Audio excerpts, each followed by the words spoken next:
सकल भूलनाशक प्रभु सतगुरु परम कृपाल। नमो कंज पद युग पकड़ सुन प्रभु नजर निहार।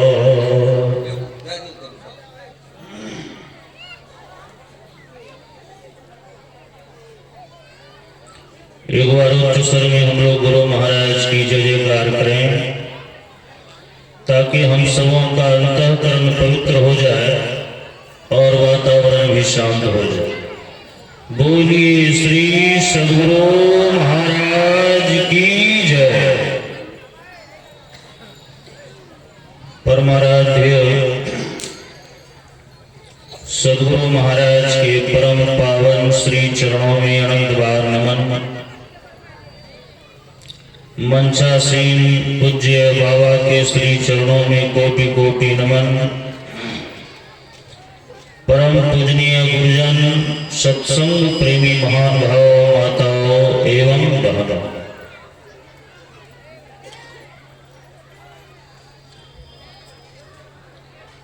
अभी हम लोग सुन रहे थे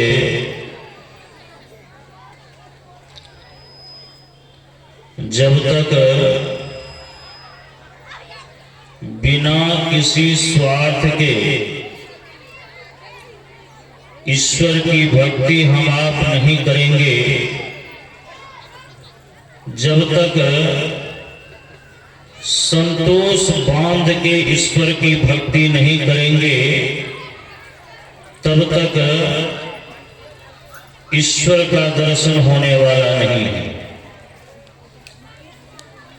मन में इच्छाएं तो अनेक प्रकार की होती है, लेकिन जो ईश्वर को प्राप्त करने की इच्छा रखते हुए उनकी भक्ति करते हैं, उनकी ही भक्ति सफल होती। हम मनुष्यों के जीवन में कभी सुख तो कभी दुख, कभी दुख तो कभी सुख, ये क्रम चलता हुआ ही चला रहा और इसका कभी अंत भी नहीं होता, क्योंकि सुख के बाद दुख ही होता है, दुख के बाद सुख ही होता है। दोनों एक दूसरे का पूरक है। मनुष्य के जीवन में जब सुख की घड़ी आती है तो वह सुख की संभाल नहीं कर पाता। जिस ईश्वर की कृपा के कारण हमें सुख मिलता है, तो हम सुख को भोगने में इतना मगन हो जाते हैं कि ईश्वर को ही भूल जाते हैं। यही कारण है कि हमारे जीवन में नहीं चाहते हुए भी दुख आ ही जाता। यदि सुख के दिनों में भी हम ईश्वर को नहीं भूलें, तब दुख की घड़ी देखना नहीं पड़ता। इसीलिए तो हम लोग बराबर सुनते रहते हैं कि दुख में सुमिरन सब करे, सुख में करे न कोई। दुख में सुमिरन सब करे, सुख में करे न कोई। जो सुख में सुमिरन करे तो दुख काहे को।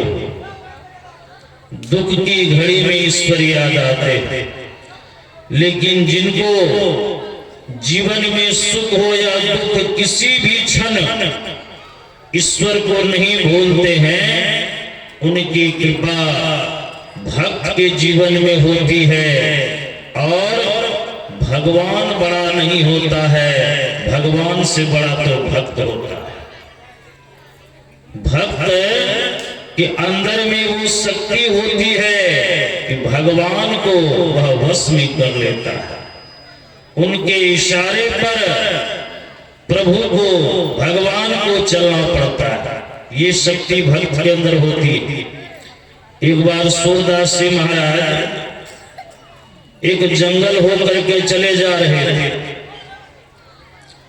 बाहर का नेत्र बंद था, दिखाई नहीं पड़ने के कारण उस जंगल में एक बहुत पुराना कुआं था। उसी कुएं में जाके गिर गए। 15-20 फीट गहरा कुआं था। अंदर में पानी तो नहीं था, लेकिन बड़ा ही पुराना कुआं, उसमें जाके गिर गए। जब कुएं में गिर गए तो सूरदास जी सोचते हैं ये तो जंगल मालूम होता है, इस जंगल में मैं इस कुएं में गिर गया, अब मैं किसको पुकारूं, किसको निकालने के लिए बुलाऊं? इस जंगल में कोई मनुष्य तो नहीं होगा।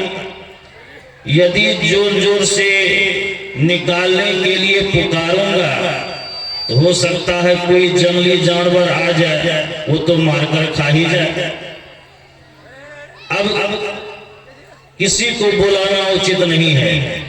अब तो उनको याद करना है जिनकी कृपा हर समय होती। आंख बंद कर लिए, कुएं के अंदर ही सूरदास जी भजन गाने लगे। भजन गाने में विभोर हो गए। भक्त तो भगवान के भजन गाने में विभोर हो गए। भक्त को तो कोई चिंता नहीं रही। अब भक्त की चिंता भगवान को सताने लगी। अब भगवान श्री कृष्ण सोचते हैं ये सूरदास जी हमारे भक्त हैं, जंगल में कुएं में गिर गए हैं, लेकिन कितनी श्रद्धा है, कुएं में गिर गए, दुख है, लेकिन दुख के दिनों में भी मुझे याद करना नहीं भूले। अपनी परवाह नहीं है, तो जिस भक्त को अपनी परवाह नहीं, उसकी परवाह भगवान को हो जाती है। भगवान श्री कृष्ण प्रकट हो गए और हाथ बढ़ाते हुए कहते हैं कि सूरदास जी, तो सूरदास जी कहते हैं हाँ आप कौन? कहा आप कुएं में गिर गए हैं, मेरा हाथ पकड़ लीजिए, मैं आपको निकाल देता। कहा आप कौन हैं? तो भगवान कृष्ण बता नहीं रहे हैं। कहा मैं सहयोगी बन के आया हूं, मेरा हाथ पकड़ लीजिए, मैं आपको निकाल दूंगा। उस सूरदास जी महाराज हाथ पकड़ लिए। अब जब हाथ पकड़ लिए तो मन में होता है इतना गहरा कुआं 15-20 फीट का है। अब कोई हाथ बढ़ा के कह रहा है कि मेरा हाथ पकड़ लीजिए, मैं निकाल दूंगा। किसी साधारण मनुष्य का तो हाथ हो ही नहीं सकता। हो न हो मेरे आराध्य कृष्ण कन्हैया ही तो मेरा सहयोग करने के लिए नहीं आ गए। पक्का विश्वास हो गया ये वही है, बता नहीं रहे हैं लेकिन वही है। हाथ पकड़ लिया तो भगवान श्री कृष्ण कहते हैं अब निकाल दो। कहाँ निकाल दीजिए? भगवान कृष्ण ने थोड़ी शक्ति लगाई, गहरे कुएं से निकाल करके सूखी जमीन में रख। जमीन पर जब रख दिया फिर भी सूरदास जी भगवान का हाथ पकड़े ही हैं। तो भगवान कृष्ण कहते हैं कि मेरा हाथ छोड़िए, मुझे दूर जाना। तो सूरदास जी कहते हैं जन्मों जन्मों से भक्ति करने के बाद बड़ी मुश्किल से तो आज आपका हाथ मेरे हाथ में आया और अब अपना हाथ छुड़वाना चाहते हैं, ये होने वाला नहीं है, मैं हाथ छोड़ने वाला नहीं हूं। भगवान कृष्ण कहते हैं कौन भगवान, मैं तो सहयोग कर दिया, ये भगवान भक्त की बात कहां से आ गई? तो सूरदास जी कहते हैं आप कुछ भी कह लीजिए, मैं आपका हाथ छोड़ने वाला नहीं हूं। अब भगवान कह रहे हाथ छोड़िए, तो सूरदास जी कहते हैं नहीं छोड़ेंगे। भगवान भक्त के बीच में झड़प होने लग गई। भगवान श्री कृष्ण सोचते हैं आज तो मैं पकड़ा चला गया, ये छोड़ने वाले नहीं है। बस क्या था, भगवान कृष्ण ने थोड़ा झटका दे दिया। झटका देना, सूरदास जी तो शरीर से निर्बल थे, जैसे ही झटका दिया कि भगवान का हाथ छूट गया, जैसे छूटा तो भगवान चलते ही बने। अब सूरदास जी महाराज पुकारने लगे, लाख पुकारते रह गए लेकिन भगवान रुके नहीं, चले तो चले ही गए। भगवान के विरह में सूरदास जी रोने लगे और कहते हैं मैं तो शरीर से निर्बल हूं, आप बलवान हैं, इसलिए तो अपना हाथ मेरे हाथ से छुड़ा लिया। बहुत फुट फुट कर रोने लगे, बहुत देर रोए, अंत में भगवान के द्वारा ही प्रेरणा हुई, रोना एकाएक बंद हो गया। सूरदास जी कहते हैं शरीर से निर्बल हूं तब तो अपना हाथ छुड़ा लिया, लेकिन भक्त के अंदर की क्या शक्ति होती है, क्या चैलेंज करने की क्षमता होती है, ये सूरदास जी महाराज की वाणी में सुनिए। सूरदास जी कहते हैं कि हे प्रभु, बाह मरोड़े जात हो निर्बल जान के मोहे, बाह मरोड़े जात हो निर्बल जान के मोहे, हृदय से जब जाओगे तो मर्द सरा हो।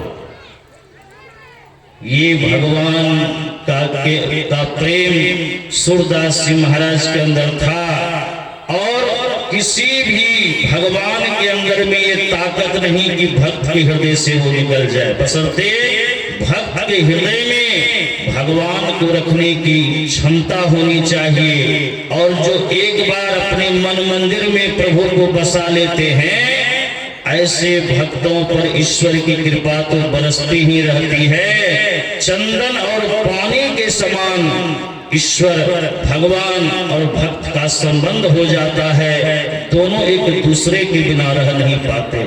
इसीलिए हम सबों के जीवन में भी ईश्वर परमात्मा के प्रति ऐसा ही प्रेम होना चाहिए। जीवन में सुख हो या दुख हो, किसी भी घड़ी में ईश्वर को नहीं भूलेंगे, तभी ईश्वर की कृपा हमारे जीवन में बरसेगी।